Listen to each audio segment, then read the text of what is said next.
I was born in Houston, Texas, and spent a lot of time in Denver, Colorado, San Diego, California, and Dallas, Texas. So I lived in a lot of places. Grew up in a single-parent home for quite a while. My dad, before I was one, had left our house to pursue his drug addiction. And so just me and moms. Grew up poor pretty much whole life. A lot of the guys in my heroes growing up were guys in my neighborhood, gang members, you know, the whole gamut. And so I was real rebellious, ran the streets really heavy, got real involved in gangs, started doing drugs in middle school.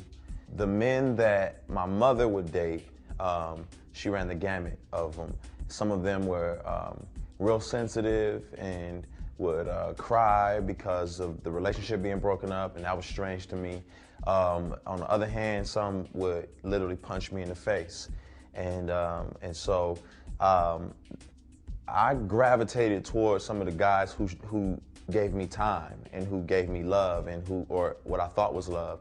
And those were a lot of the guys in the streets. Those were a lot of some of my uncles who were drug dealers and gang members. I struggled with love. I did, because my mother, of course, was the closest person to me, but then I couldn't understand why she would allow these men to live with us who would beat on me. My father, I struggled with why he would want to leave his son. Like, why would you want to just leave me?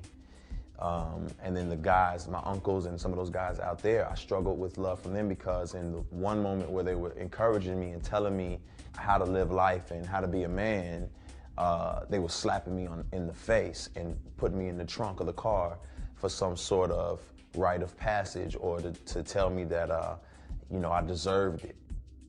I grew up listening to a lot of Tupac Shakur, because I could relate to him pretty heavy. He was a guy who was in the inner city, but was well read, and I knew books. I read books. My mother made me read books, so I knew there was a life outside of the life I was seeing.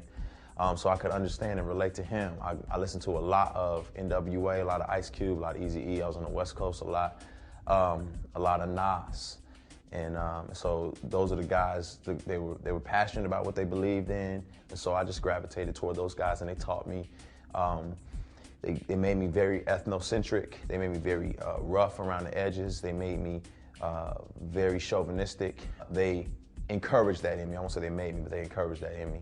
I could listen to these rappers over and over again, and they would give me insight and ideas on what life's supposed to look like.